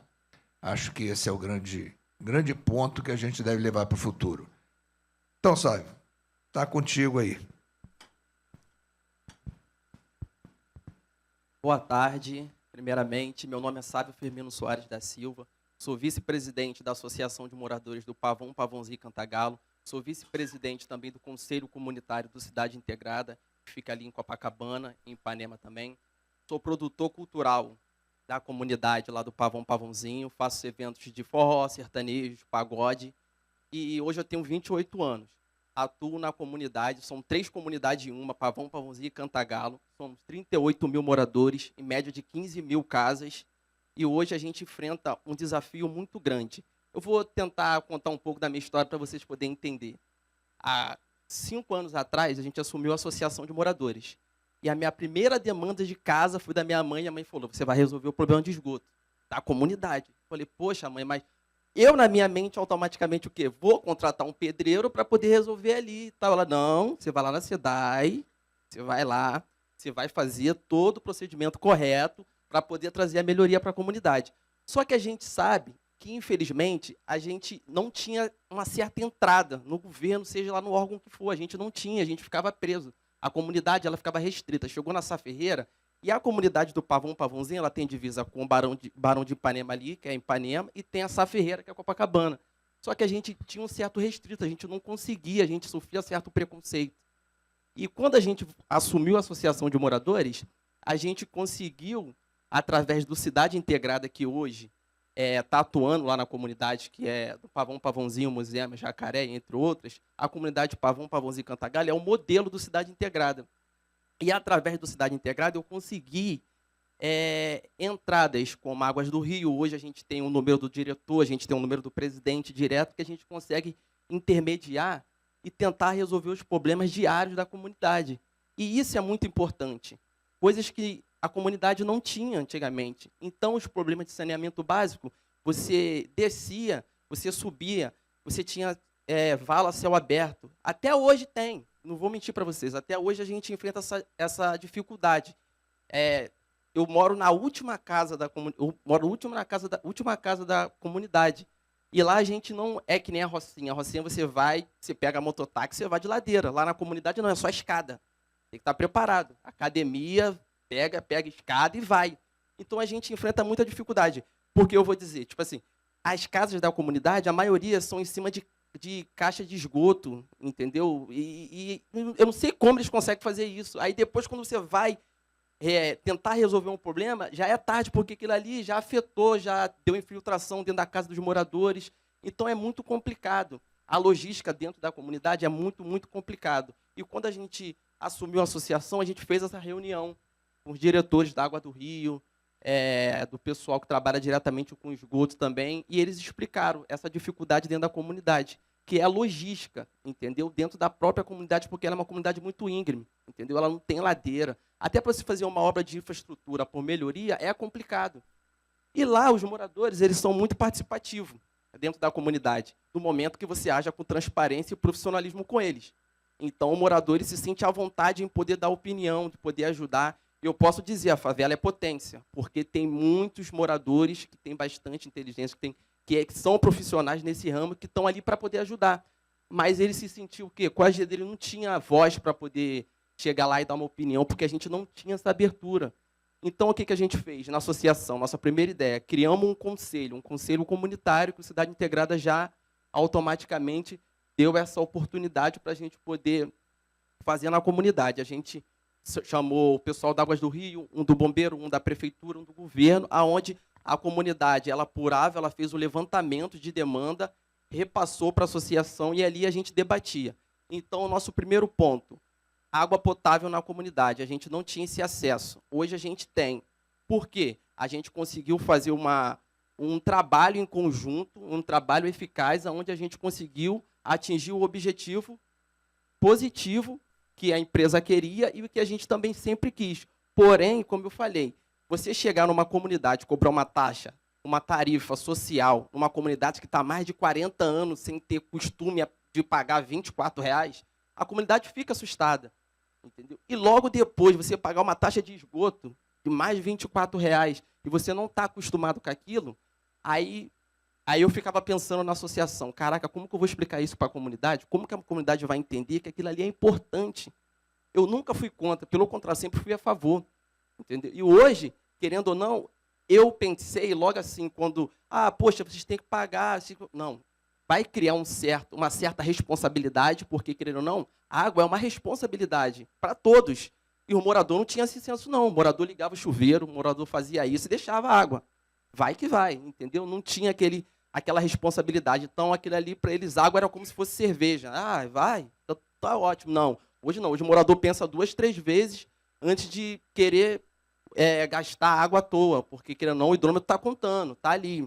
Então, a gente teve muita dificuldade. E o trabalho dentro da comunidade, eu sempre pensei assim, tudo que você for fazer dentro da comunidade, você tem que ter um trabalho de conscientização. Se você não tiver um trabalho de conscientização, o morador não vai entender. Infelizmente, assim, você tem que ter um trabalho de conscientização, um trabalho de formiguinha. Você vem devagarzinho, planta, porque a comunidade ficou muito tempo desacreditada. Antigamente, para poder ter um contato com alguém que era da SEDAI, ou seja, lá, outro tipo de empresa, era como se fosse um político. Eu não conseguia falar com alguém. Acabava água no morro, aí logo depois tinha uma operação, já jogava um argumento, não, teve uma operação semana passada, por isso que a gente não foi aí resolver o problema da água, e a comunidade ficava lá. Aí 6 creches, 6 escolas fechadas, porque, infelizmente, né, aquilo ali afeta, e entre outras coisas também. Então, hoje, graças a Deus, ao nosso trabalho em conjunto com o governo do Estado, com os moradores principalmente, que é o ponto focal, é o objetivo maior, a gente fez um trabalho com transparência, onde mostrando que esses tipos de diálogo é importante ter uma liderança comunitária. O meu sonho é convidar todos vocês para fazer um tour lá no PPG, Pavão, Pavãozinho Galo. Vamos lá, todo mundo andar lá, vou conhecer, vou mostrar ponta a ponta. Isso aqui, como foi desse jeito. Construímos uma caixa d'água enorme lá no alto da comunidade. Pô, qual é o intuito? Não, o intuito é facilitar que os moradores consigam utilizar a água o mais rápido possível. Ah, mas como? Mas qual é? A comunidade ela vai crescendo. Eu estou aqui, eu tenho certeza que alguém tá fazendo casa lá. Para poder, eu vou fazer o quê? Alguém vai fazendo, então a população vai crescendo na comunidade. Isso é normal. Entendeu? Só que a gente tem, o nosso papel é o quê? A comunidade está crescendo, a gente tem que ter planos, entendeu? Para poder atender aquela população de uma forma correta. Entendeu? De uma forma transparente, sincera, o profissionalismo, que é o ponto focal para a comunidade. Porque a comunidade está ali, a comunidade ela é uma comunidade participativa. Ela quer saber, ela quer estar, eu tenho certeza, daqui a pouco a menina quer estar filmando, vou postar o vídeo e já vão perguntar, ei, tem o quê? Qual é a novidade? Pô, você estava lá e o que eles falaram? Vai ter o quê de bom para a comunidade? Então a comunidade ela é assim, ela vive o momento, entendeu? E eu acho isso legal, Então hoje o Cidade Integrada, eu agradeço muito a Cidade Integrada, o governador principalmente, pelo trabalho que eles vêm fazendo lá dentro da comunidade. Hoje a Águas do Rio vem fazendo um trabalho excepcional através da parceria com a Associação de Moradores, porque sem a Associação de Moradores nada anda, porque, querendo ou não, a gente é um órgão que representa a comunidade, e a comunidade só confia na associação no momento que a associação faça um trabalho com transparência, um trabalho com verdades, entendeu? Com um trabalho como eu estou fazendo aqui, explicando para todos, trabalho sendo propagado dentro da comunidade. Então, isso é muito importante, porque eu sei que o meu papel é o papel deles também, porque eu não sou associação. A associação são todos os moradores. E eu tenho certeza que isso é muito legal. E a dificuldade que a gente enfrenta é esse dia a dia, que é um pouco diferente que o dia a dia de outras pessoas aqui, como o presidente falou, e outras pessoas aqui, outros colegas explicaram. A comunidade ela vive um dia a dia muito, muito diferente, muito, muito. É surreal que você chegar na comunidade e você vê que ainda acontece certas coisas que você nem imaginava, sabe? Hoje mesmo, estava chovendo. Se eu explicar para vocês certas coisas, você vai falar, mentira, sabe? Sério? Tem criança lá, ó, na beira da vala, brincando, porque a escola está fechada e não tem água. Ué, mas não tem água, mas tem água jorrando lá no valão, mas tem água a céu aberto, de vala, mas não tem água potável nas escolas. Então, é uma realidade que a gente liga a televisão, aí a gente vê a Operação na Penha, matou não sei quantos, mas aí vocês pensam, quantas creches, quantas escolas ficaram lá. A equipe da Água do Rio, que eu estou no grupo de afluente, não funcionou por causa dessas operações. Então, automaticamente, qualquer tipo de problema de saneamento básico lá na comunidade está paralisado, devido a essas operações, diversas coisas. Então, a comunidade ela sofre por tudo afeta a comunidade, tudo. Você não pode enxergar. Tem coisas que eu não consigo enxergar, mas afeta a comunidade. Então, é muito importante esse tipo de diálogo, esse tipo de debate. Tem alguém da comunidade para poder expressar opinião, para poder falar, porque eu fico muito feliz. Hoje eu posso dizer, a mesma água que São Conrado utiliza, a comunidade também utiliza. É verdade. Entendeu? E o morador, tem uns ou outros que não aceitam, que não entendem, mas é verdade. Através do trabalho que foi construído há 3, 4 anos lá atrás, que é um trabalho de formiguinha, entendeu? A gente não conseguiu atingir o objetivo maior do saneamento básico na comunidade, porque a gente sabe que o maior problema é o esgoto. O esgoto ele traz muita dor de cabeça para todos, principalmente para as crianças. Aí, automaticamente, um esgoto, quando ele não é tratado, ele já traz problemas para a clínica da família, porque as crianças começam a apresentar sintomas disso, sintomas. E se tu for parar, daqui a pouco está chegando em outros problemas que a gente nem sabe, entendeu? Vai chegando. Aí já vai afetando a clínica da família, infelizmente, não tem um suporte, uma estrutura para atender toda a comunidade. Eu vou citar o exemplo quando veio aquela pandemia da dengue. E como que você resolve uma pandemia da dengue dentro de uma comunidade? Você, como presidente da Associação de Moradores, aí eu jogo a pergunta para vocês, como vocês conseguem resolver isso dentro de uma comunidade, onde a comunidade está sofrendo uma pandemia, você não tem estrutura, você não tem um canal de conhecimento onde você consegue adquirir aquilo tudo e transmitir para a comunidade está perdida, porque a maioria dos problemas na comunidade é a falta de informação, entendeu? Às vezes os moradores não têm aquela informação correta, então fica perdido. Aí, automaticamente, eu perdido, eu vou procurar a associação de moradores. Ó, lá em casa está sem água. O que eu fiz, segundo ponto? Coloquei uma pessoa para poder atender todas as demandas de saneamento básico dentro da associação de moradores. Não, tem que colocar lá. A gente tem duas unidades, uma no Pavão, outra no Cantagalo. Bota uma pessoa da Águas do Rio para poder atender os moradores aqui e a outra lá no Cantagalo, porque isso facilita. Eu recebo, em média, de 450 a 490 moradores por dia. Eu posso dizer que 240, 270 é só para falar, sabe, sobre Águas do Rio. Então, isso é muito, muito importante. Eu fico feliz, entendeu? Eu fico muito feliz pelo convite. Eu vou transmitir isso lá na comunidade de uma forma positiva, porque aprimorar conhecimento do lado de vocês, pessoas que têm um conhecimento há bastante tempo, é muito importante. Então, fico muito feliz, presidente, pelo convite. Agradeço a todos vocês também por me dar a oportunidade de poder explicar um pouco o dia a dia da comunidade. Mas, graças a Deus, a gente teve um avanço muito bom. Hoje, as melhorias que vêm sendo feitas lá através do governo do Estado, Águas do Rio, saneamento básico principalmente, que está sendo feito lá, os moradores estão conseguindo enxergar essa melhoria, não é à toa que a comunidade lá colabora com a taxa, com a tarifa social do esgoto e da água potável, e isso que é o resultado positivo que a gente conseguiu adquirir. Então, isso é muito importante. Fico muito feliz mesmo pelo convite, e é isso, tá? Muito obrigado.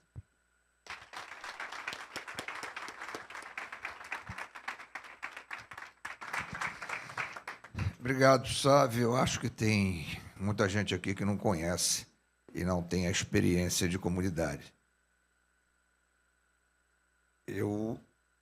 Poxa, vou te contar, hein? Não dá para ler, eu tô brincando, dá para ler. Tô brincando aqui, mas eu podia ler uma letrinha um pouquinho maior. Mas, sabe, então, muito obrigado a você aí, eu acho que foi ótimo, tá?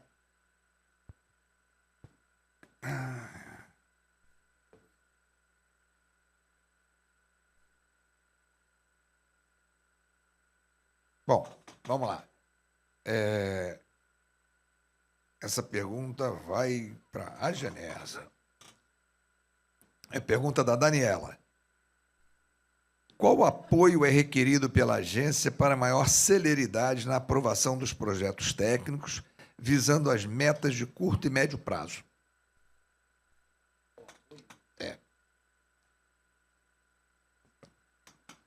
Tem mais ainda? Responda agora, responde no final. Posso responder? Bom, eu não sei se eu entendi bem a pergunta, mas a pergunta, pelo que eu entendi, é o que está faltando em termos de apoio. Enfim, acho que hoje não está faltando apoio. Acho que os processos todos de aprovação dos projetos eles estão andando, né? O contrato de concessão ele prevê, além da atuação da Genersa, né, a existência da figura do certificador e do verificador, né, que dá um apoio para... Foi algo que foi previsto em contrato, previsto no leilão, e consta também do contrato, é um dos anexos do contrato, que define especificamente o papel do certificador e do verificador. Esse verificador já foi contratado, é a FIP, a Fundação Instituto de Pesquisas Econômicas da Universidade de São Paulo, e eles têm atuado junto com a agência, é papel deles mesmo, definido em contrato, atuar junto com a agência para certificar todos os investimentos e ajudar também na definição das metas. Então, esse trabalho está andando, não tem nenhum atraso. Acho que houve um momento natural inicial da agência se assenhorar de todos os termos do contrato, promover a contratação do certificador e do verificador, mas tudo foi feito em 2022 ainda. Mais recentemente, a agência conseguiu, no ano passado, fazer também o seu concurso público, que, enfim, era uma dívida de quase 20 anos que a Genersa tinha, o que o Estado do Rio de Janeiro tinha, né, com a sociedade fluminense, né, de aparelhar a Genersa com servidores de carreira.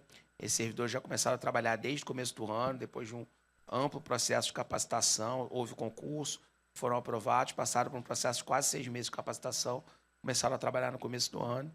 Então, todos esses projetos e os processos relativos a esses projetos têm avançado no tempo próprio. Essa é a informação que eu tenho, pelo menos, para passar. Tá ok?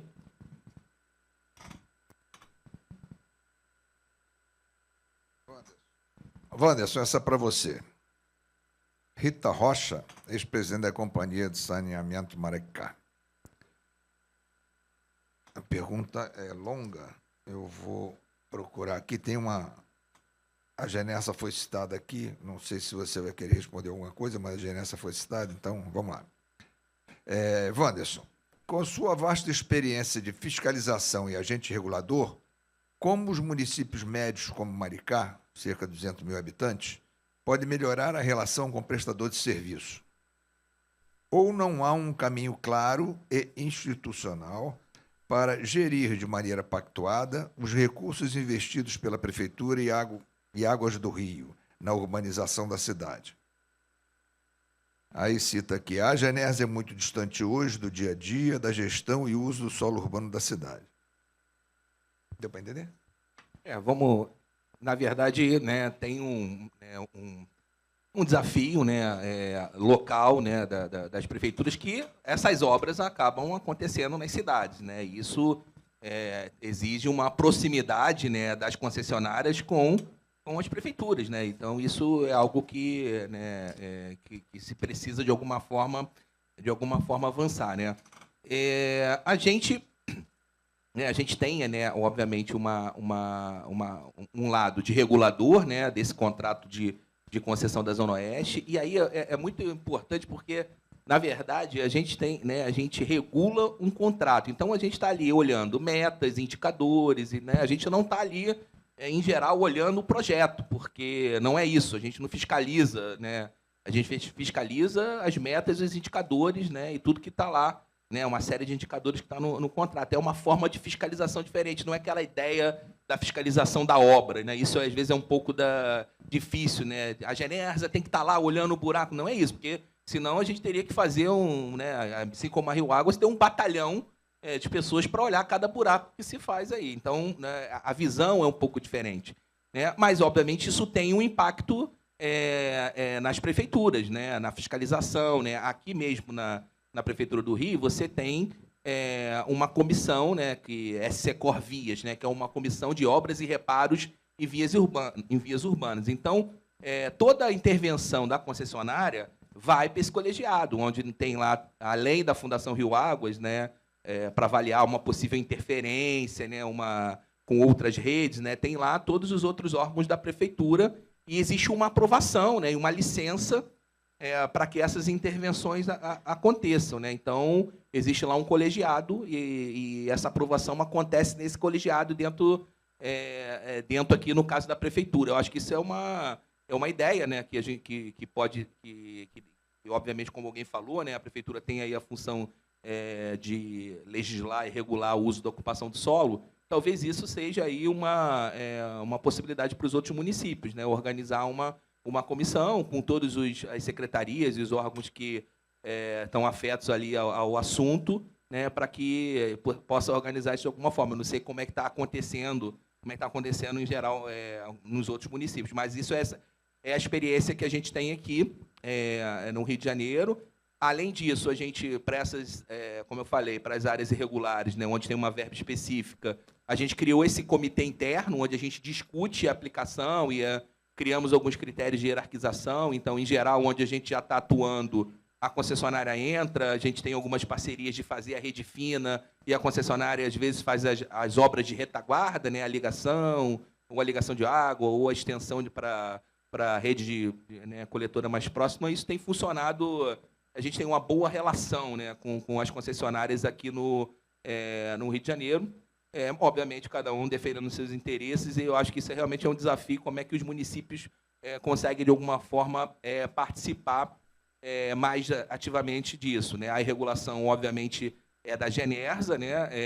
Embora exista, acho que o doutor Marcos pode até me confirmar, existe dentro do contrato uma previsão da possibilidade de ter convênios para que se apoie, né? Que divida uma parte dessa regulação para, eventualmente, um município que tem alguma estrutura maior ou não. Então, realmente, é algo que a gente precisa avançar aí. Exatamente. Não, só complementando o que o Wanderson já disse e respondendo. Na verdade, não sei se foi uma pergunta, mas a menção à Genersa, que a Genersa é muito distante hoje do dia a dia da gestão do uso e do solo urbano da cidade. E de fato, eu concordo com essa afirmação. E a Genersa é distante mesmo do dia a dia, porque a atribuição, como o Wanderson falou, é uma atribuição do município. Quer dizer, a Genersa não é alheia ao que acontece em termos de ocupação, gestão e uso do solo urbano, mas o dia a dia, a atribuição de fazer essa gestão no dia a dia é, de fato, dos municípios. Isso dá também a dimensão da complexidade que é a regulação do serviço de saneamento, porque nós temos muitos pontos de contato com a atribuição de outros órgãos, né? De outros players que têm um papel relevante nesse processo. Então, sempre um desafio diário a gente entender, a gente desempenhar bem o papel da Genersa como órgão regulador do contrato e respeitando sempre também os outros pares que têm um papel relevante a desempenhar nessa área, mas com cada um com a sua atribuição constitucional ou legal específica. Esse é um outro desafio, digamos assim, institucional da regulação desse contrato especificamente, como o Bruno falou, é um contrato com vários níveis de governança distintos. Então, entender e respeitar o papel de cada um nesse processo todo também é um desafio que está sendo basicamente desvelado agora, nesse momento inicial do contrato, que é um momento de amadurecimento, pelo qual o contrato da Zona Oeste Mais já passou, que esses contratos estão passando, que é natural de você, de alguma forma, se assenhorar dos termos do contrato de forma mais clara. São mais de 130 páginas, 15 anexos, mais de 700 esclarecimentos foram produzidos ao longo do processo de licitação que compõe também o edital. É um contrato muito extenso, muito minudente, e que no dia a dia a gente está se apropriando dessas cláusulas, desse contrato, vendo como é que isso funciona na prática, e esse contrato está ganhando vida, né? Mas, fazendo uma analogia com o ser humano, ele está ainda ali engatinhando, né? Começando agora a querer levantar, mas ele ainda tem muito caminho aí pela frente. Eu tenho duas perguntas aqui, desculpa se eu não sei se o sobrenome é esse, é Natasha Randan? É isso? Não sei se eu estou lendo certo, está certo? Bom, eu vou ler a primeira, que é endereçada à Genersa e ao Sávio. Águas do Rio instalou registro e medidor de grande porte que visa medir e controlar o abastecimento no complexo do Lins. Moradores estão há 15 dias sem água na favela. Como os moradores podem reclamar para a garantia da água? Quer responder primeiro?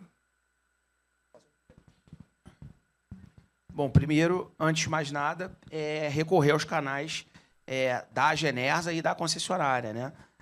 Eu acho que a gente tem uma ouvidoria que a gente tem feito um trabalho grande de divulgar a existência dessa ouvidoria para muita gente. Muita gente com quem a gente conversa não sabe sequer da existência da Genersa, que sabe da existência da ouvidoria da Genersa. A gente tem uma ouvidoria que tem tido resultados muito bons em fazer essa mediação das reclamações de atendimento, de contas indevidas, enfim. A gente sabe que eventualmente acontecem na execução contratual, um pouco unindo as pontas entre o setor de atendimento ao consumidor da concessionária e a nossa ouvidoria.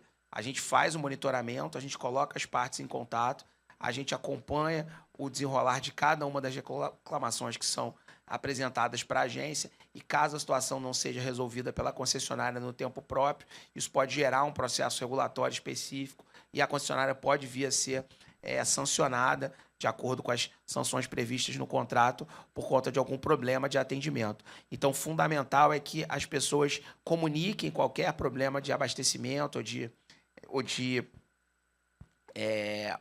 cobranças indevidas ou, enfim, o que quer que seja ligado à prestação que não esteja dentro dos padrões adequados do serviço de saneamento, um serviço de atendimento da concessionária e também a ouvidoria da Agenersa. Então, é basicamente isso.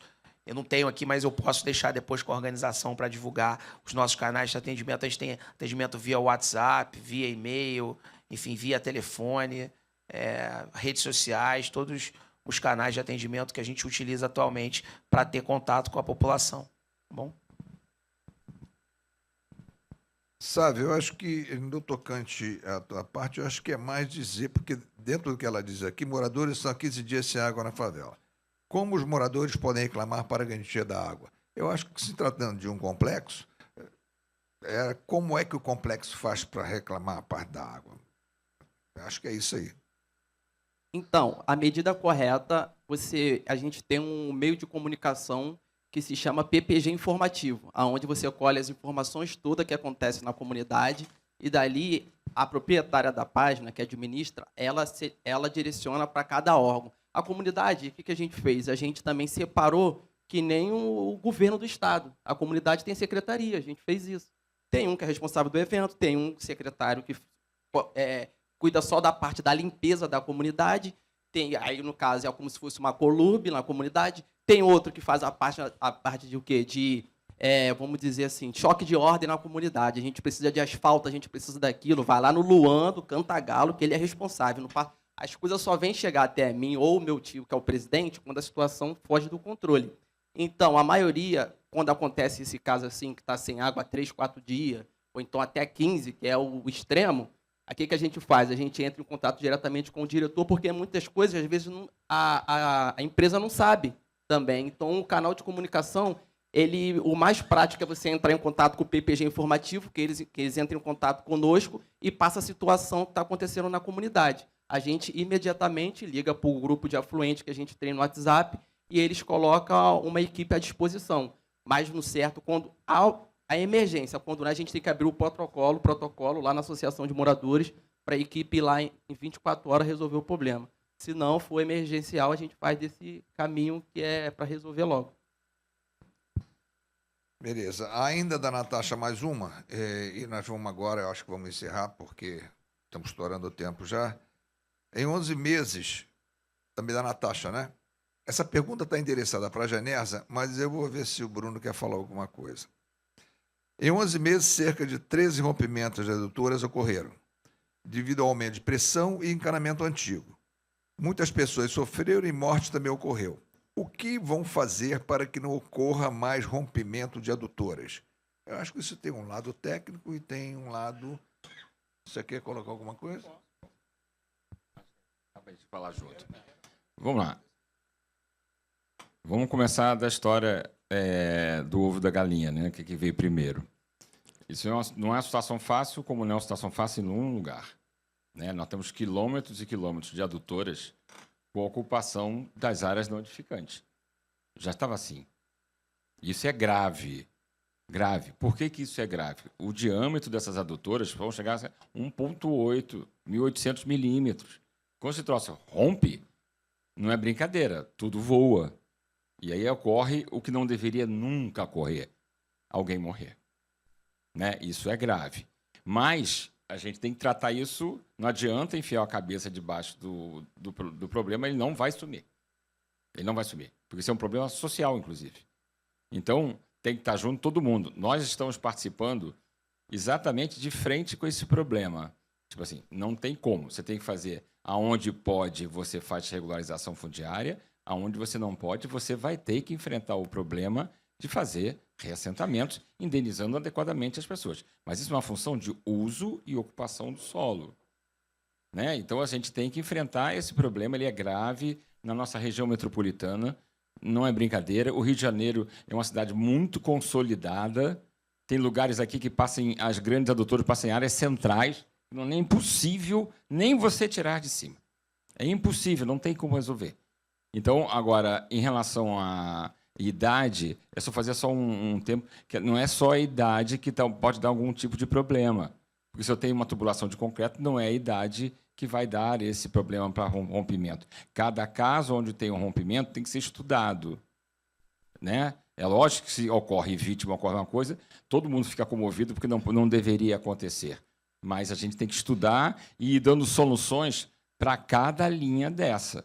Para cada adutora, a gente vai ter uma solução que vai dar e ela vai ser implantada ao longo do tempo. E isso tem que ser com todo mundo envolvido. Não dá para achar que alguém resolve aí de uma varinha de condão. Não, não vai ter. Vai ter que envolver as prefeituras, vai ter que envolver as concessionárias, SEDAI, a quem a justiça recorrer. Tem várias ações na justiça, inclusive no Tribunal de Justiça, inclusive de qual eu participo como representante do IRM, exatamente para a gente definir qual é a política que a gente vai fazer para resolver esse grande problema que a gente tem. Acho que o Bruno já disse tudo. É um problema complexo que a Genersa, sozinha, na verdade, a Genersa ela acompanha, porque, evidentemente, ela regula os contratos e os operadores privados, mas é um problema que, como o Bruno falou, tem várias dimensões aí, vários responsáveis. Quer dizer, você não constrói, não passa como adutora por onde já tem um conjunto de casas, né? Quer dizer, as casas vieram depois da adutora. E essas adutoras, onde passam as adutoras como regra geral, isso tanto a legislação municipal no Rio, em outros municípios também, e também estadual, definindo essas áreas como sendo áreas não edificantes. Então, a rigor, você não deveria ter construção em cima da adutora, justamente porque adutoras podem romper. E quando rompe, a gente tem esse tipo de... pode, no limite, levar a vítimas fatais, como aconteceu recentemente. Então, do ponto de vista da Genersa, o que a agência tem feito, a agência já instaurou processos para acompanhar e apurar, dentro dos limites contratuais, eventuais responsabilidades, né? Tem oficiado a todos os órgãos responsáveis para colher as informações e, de maneira muito responsável, no limite do contrato e da sua atribuição, ela vai tomar todas as medidas que forem cabíveis para poder resolver esse problema. Deixando claro que tem um problema social relevante por trás dessa situação toda, né? Tem áreas enormes que passam em cima de adutoras e não tem uma solução simples. Algo muito parecido. Um outro problema também grave do Rio de Janeiro, de ocupação irregular de encostas, enfim, outros lugares que a gente sabe que apresentam risco de vida para os moradores, mas que, infelizmente, a gente tem dificuldade de lidar. E essa questão de áreas que deveriam ser não edificantes, mas que acabaram sendo ocupadas irregularmente, tanto na cidade do Rio de Janeiro quanto no estado, de maneira geral, na região metropolitana como um todo, é um problema grave que acho que está sendo agora, de alguma forma, desnudado, infelizmente, da pior forma, com uma vítima fatal mais recente, mas é um assunto que já vem sendo tratado pelos órgãos responsáveis há algum tempo, e na tentativa de uma solução que, se não resolver, que pelo menos... enfim, ter um mínimo de racionalidade a esse problema. Só dar uma completada, é o seguinte, não é para penalizar quem está morando lá. Isso é um problema social, tá certo? Aí a gente vai falar sobre distribuição de renda, política habitacional, isso é uma outra história, né? A gente não pode. Eu aprendi muito com isso quando eu trabalhava na prefeitura de Resende. Eu era secretário de planejamento. Tinha ocupações também morando em situações de alto risco.